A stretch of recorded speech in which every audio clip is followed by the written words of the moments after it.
देखिए, अगर प्री करना है, ठीक है, और अगर आप चाहते हैं कि हम मेंस के एग्जामिनेशन में बैठे तो सीरियसनेस बहुत लानी पड़ेगी, समझ रहे हैं।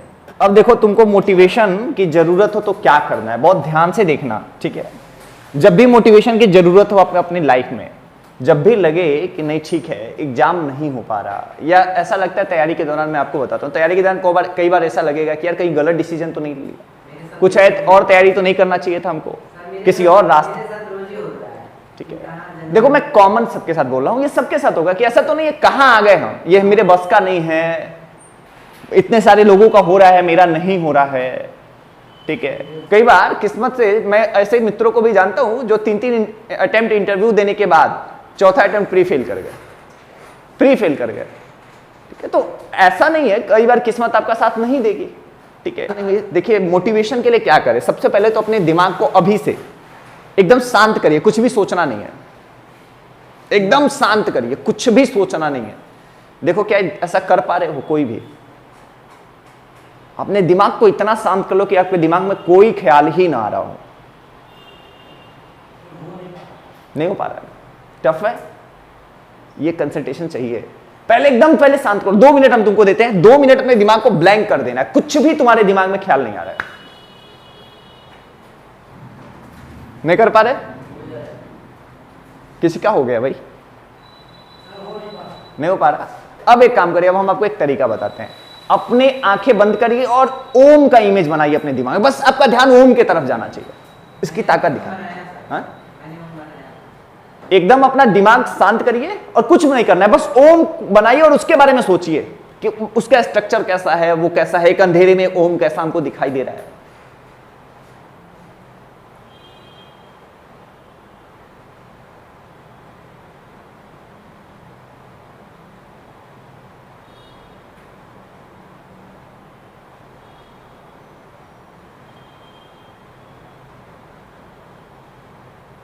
इट्स ओवर, बन गया, शांत हो गया था दिमाग, कुछ और सोच नहीं पा रहे थे, कंफर्म सही, झूठ मत बोलना।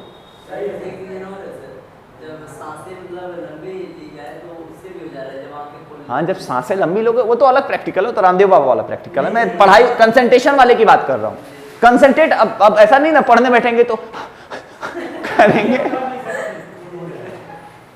सिंपल तरीका है, जब भी आप पढ़ने बैठिए, जब आपका ध्यान नहीं लगता है पढ़ने में, आपको दिमाग शांत करने की जरूरत है, बहुत सारे स्ट्रेस हैं, ऐसे कंडीशन में अब देखो करना क्या है, आंखें बंद करिए और ओम की आकृति बनाइए, आंखें बंद करिए और ओम के बारे में सोचिए,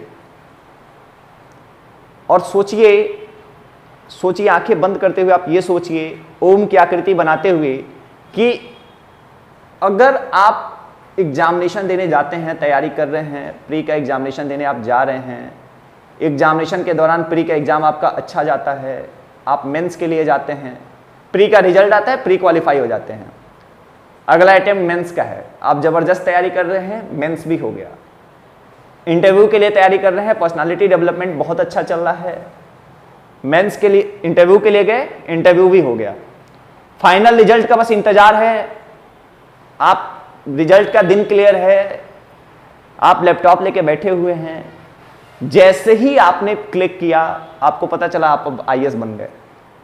आप वो मोमेंट सोचिए, वो सोचिए कि उस समय आपके मम्मी पापा क्या कर रहे होंगे, आपके घर का माहौल कैसा होगा, आपका गांव क्या सोच रहा होगा, उस समय का न्यूज़पेपर क्या कह रहा होगा, उस समय के न्यूज में आप कैसे होंगे, कितनी मीडिया आपका इंतजार कर रही होगी, कितने लोग आपके इंतजार में होंगे। वो मोमेंट आप सोचिए कि क्या होगा, कि मतलब अगर हम आईएएस बन जाते हैं तो उस समय जब हमारा फाइनल रिजल्ट आया होगा तो हमारे मम्मी पापा, हमारा गांव, हमारे रिश्तेदार, हम जहां रह रहे होंगे वहां का माहौल कैसा होगा।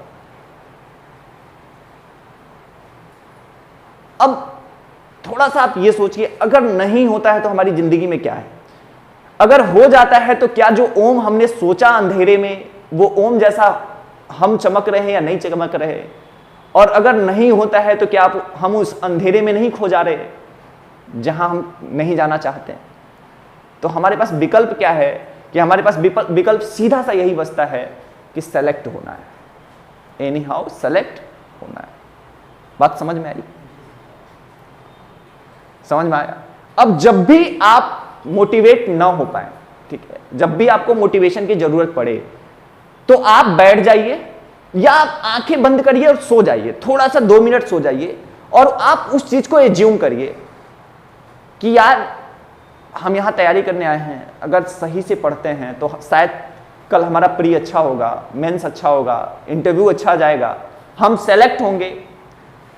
और उस दिन का व्यू क्या होगा, हमारे गांव का माहौल, हमारे परिवार का, हमारे घर का, हमारे परेशानियों का, उन सपनों का, उन सबका सपना जिनसे हम जुड़े हुए हैं, उन सबका क्या स्थिति होगी, क्या दिन होंगे वो।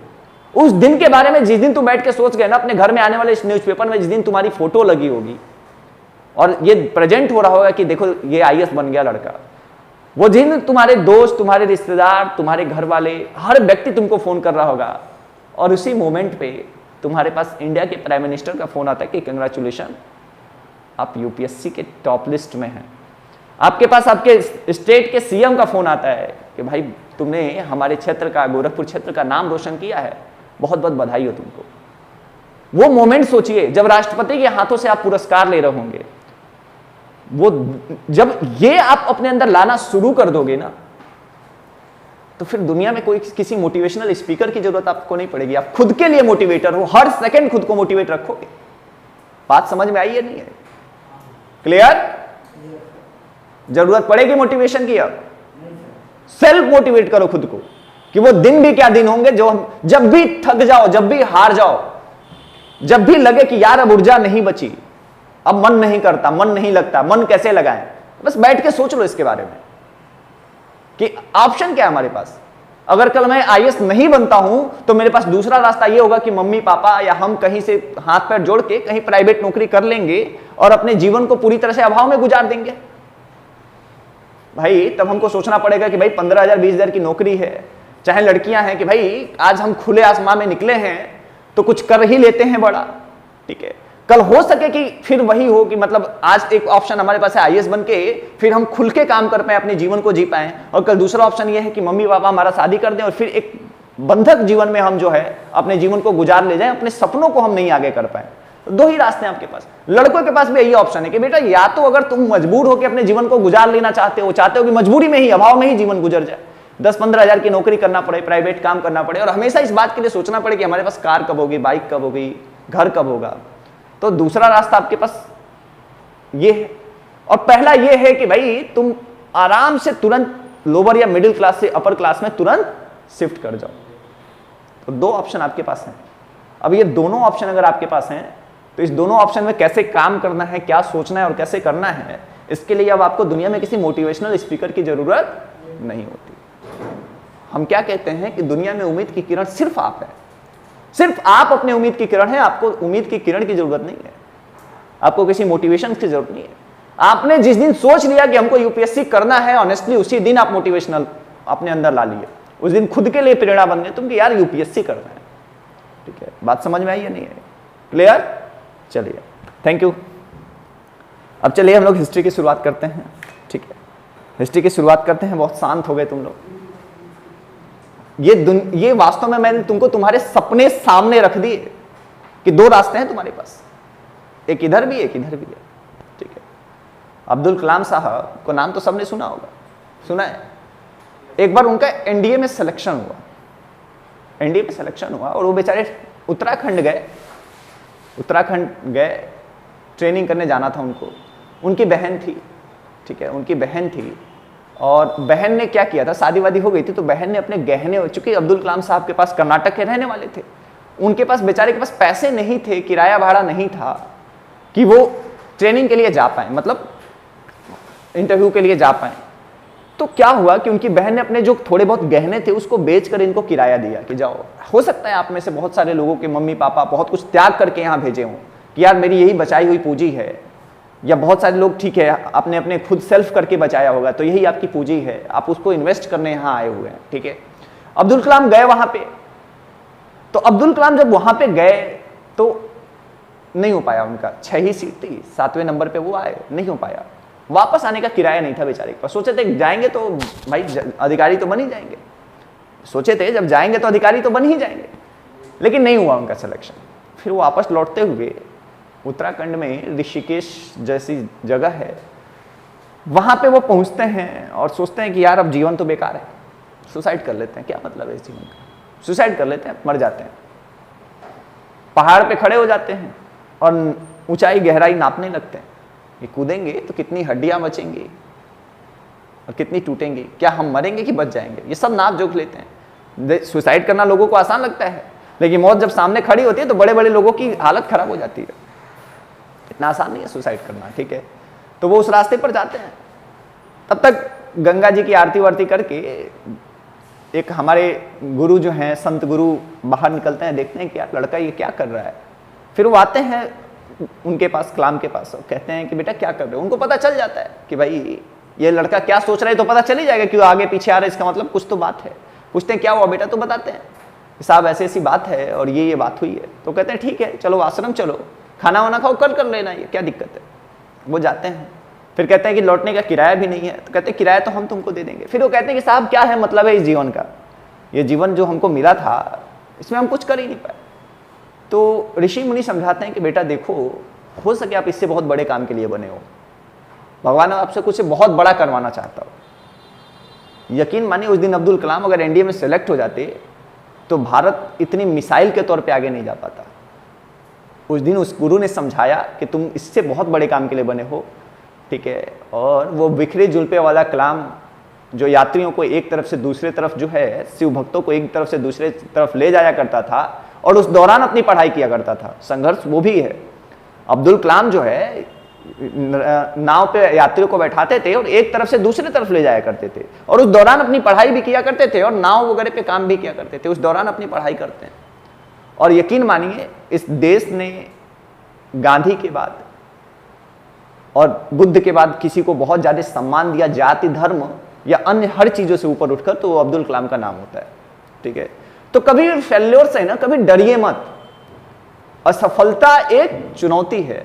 असफलता सिर्फ एक आपको चुनौती देता है कि ठीक है भाई, मैं बहुत ऐसे लोगों को जानता हूं जो कई एग्जामिनेशन में फेल कर गए, उसके बावजूद भी उन्होंने अच्छा किया, टॉप किया, अच्छा किया है एग्जाम में। तो ठीक है, बहुत सारे लोग एग्जाम में फेल होते हैं, एक अटेम्प्ट फेल हो जाओगे तो टूट मत जाओ, या बीए में फेल हो गए, इंटर में फेल हो गए, तो इस कमजोर मत पड़ो।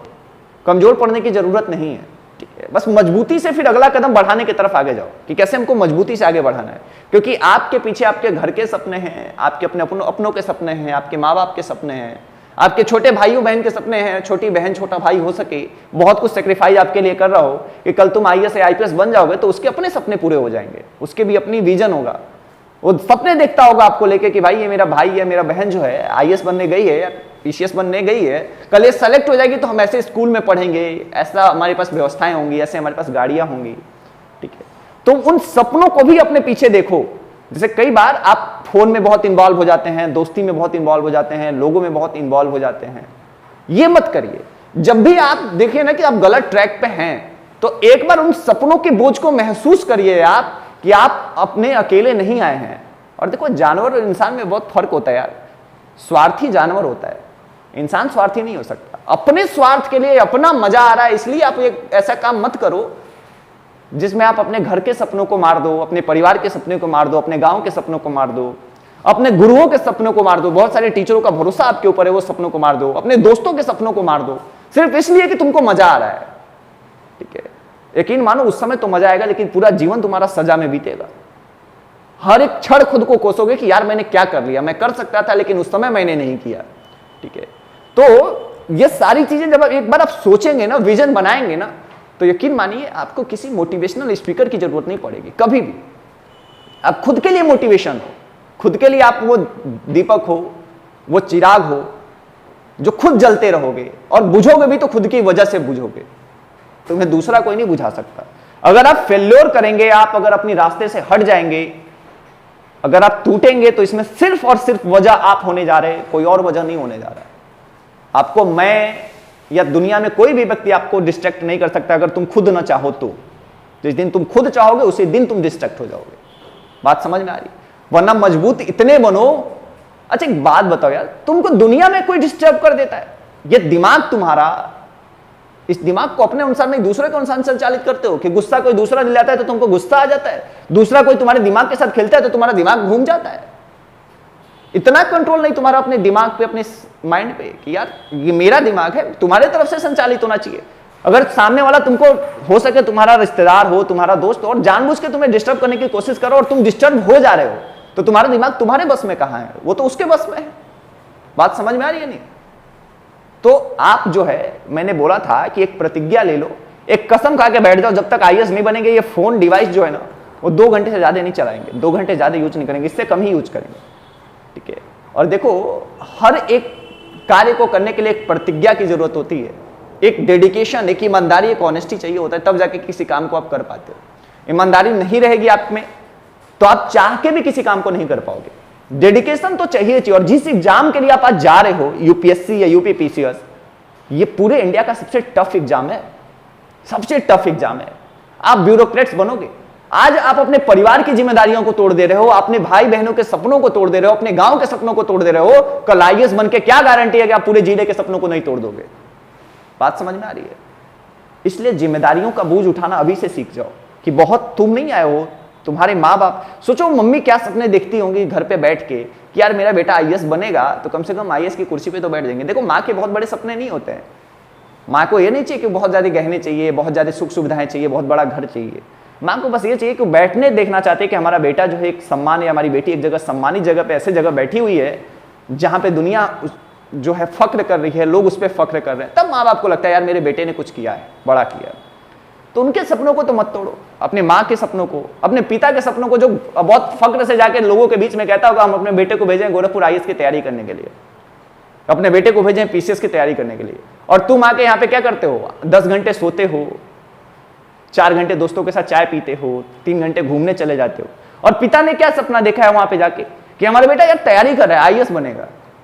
यार तुमको नहीं एहसास होगा, लेकिन 1.5 साल बाद जब तुम वापस जाओगे और उसी पिता से कहोगे ना कि हमको नहीं हो पाया, काम करना है, तो कितना टूट जाएगा वो पिता। लेकिन वो प्रेजेंट नहीं कर पाएगा तुम्हारे सामने कि हम टूट गए। फिर भी वो चूंकि पिता है ना, तो फिर भी वो आपकी सपोर्ट करेगा, कोई बात नहीं बेटा, ठीक है, ये होता है। लेकिन अगर उसने तुमको भेजा था तो क्या तुमको इसीलिए भेजा था कि तुम वापस जाओ और कहो कि हम नहीं कर पाए, हमसे नहीं हुआ? इसलिए तो तुमको उन्होंने नहीं भेजा था ना। उसने तुम्हें क्यों भेजा था? कि तुम उनका नाम, उनका सर फख्र से ऊंचा करोगे, गांव में कम से कम वो कह पाएंगे कि देखो हमने अपने बेटों को भेजा तो उसने कुछ बड़ा किया है। इसलिए तुमको नहीं भेजा था उन्होंने कि तुम आओ और वापस आके ये कहो कि नहीं हो पाया, हम कर नहीं पाए। एक लूजर की तरह वापस आ जाओ, एक हारे हुए लोग की तरह वापस आ जाओ। समझ में आ रहा है? देखो, सबको ही आईएएस आईपीएस नहीं बनता है, लेकिन इस तैयारी, इस जीवन की यात्रा, इस पड़ाव में कम से कम इस लायक कुछ कर जाओ, इस लायक तो बन जाओ कि आपको फख्र के नजर से देखा जाए, आपको इस नजर से देखा जाए कि यार कुछ तो इसने किया और कुछ बड़ा किया।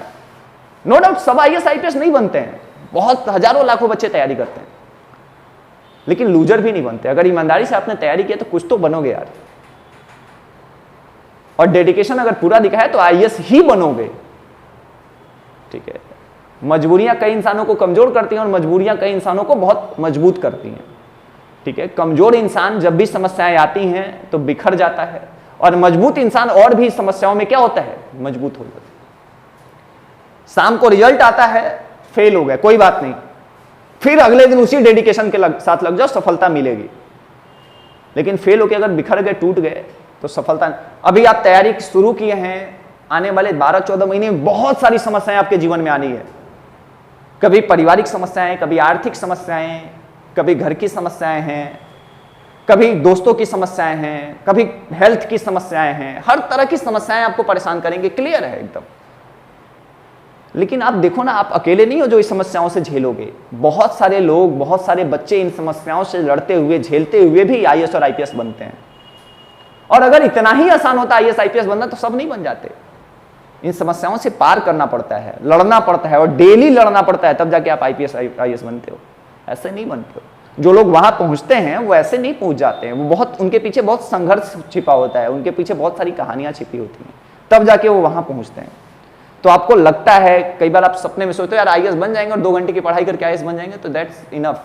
कभी हो ही नहीं सकता कि आप 2 घंटे ऐसे पढ़ लो, 8 घंटे दोस्तों के साथ चले जाओ, 4 घंटे मूवी देखने चले जाओ और तब आप आईएएस बन जाओ। ये बहुत दूर की यात्रा है, नहीं कर पाओगे। तो डेडिकेशन, ऑनेस्टी, ये सब कुछ दिखाओ, और कम से कम उनके बारे में तो सोचो। जैसे हम अगर आपको पढ़ाते हैं या कोई गुरु आपको पढ़ाता है तो आपसे एक उम्मीद रखता है कि कि भाई 1 साल इस बच्चे को पढ़ाया है तो रिटर्न में कुछ देगा। ऐसा मत समझो कि तुमने जो फीस दे दिया वो गुरु के लिए संतोषजनक होता है। ठीक है, फी कभी भी आप शिक्षा को फी से नहीं, ज्ञान को पैसे से थोड़ी तोल सकते हो। एक गुरु के लिए सबसे बड़ा जो उसका एसेट होता है वो आपका रिजल्ट होता है। आपका रिजल्ट किसी गुरु के लिए सबसे बड़ा एसेट है। जिस दिन रिजल्ट लेके आओगे और जिस दिन गुरु खड़ा होकर कहता है कि यार बताओ मैंने इस बच्चे को पढ़ाया था और आज ये आईएएस है, और उस जिले में जाता है और जब तुम उतरते हो आते हो और उस पूरे जिले के सामने जब पूरा जिला तुम्हारे सामने झुक रहा होता है, उस जिले के डीएम होते हो और तुम पैर छू के उस गुरु को नमस्कार करते हो, उस दिन उसका सबसे बड़ा एसेट बाहर आता है कि चलो ठीक है आज मेरे पास कोई आया। उस दिन उस माँ बाप का पूरी लगन बाहर आती है कि इतना कुछ किया था अपने बच्चे और बच्ची के लिए, तो आज कम से कम ये तो हो रहा है कि 10 लोग सैल्यूट कर रहे हैं, 50 लोग जान रहे हैं कि इनका बेटा है या इनकी बेटी है। ठीक है, और एक समाज के लिए प्रेरणा बनो कि हाँ ठीक है, उसके बाद जैसे लड़कियां आई हैं तो कम से कम अपने समाज के लिए तो आप प्रेरणा का काम कर ही सकती हैं। जो लड़कियां बैठी हुई है कि भाई आपके गांव में बहुत सारी महिलाओं को नहीं भेजा जाता होगा पढ़ने के लिए बाहर, तो आप प्रेरणा तो बन ही सकती हैं आने वाले महिलाओं के लिए कि भाई हमको बाहर करना चाहिए। आप भेजिए एक बार बाहर। बात समझ में आई? चलिए पढ़ाई स्टार्ट करते हैं।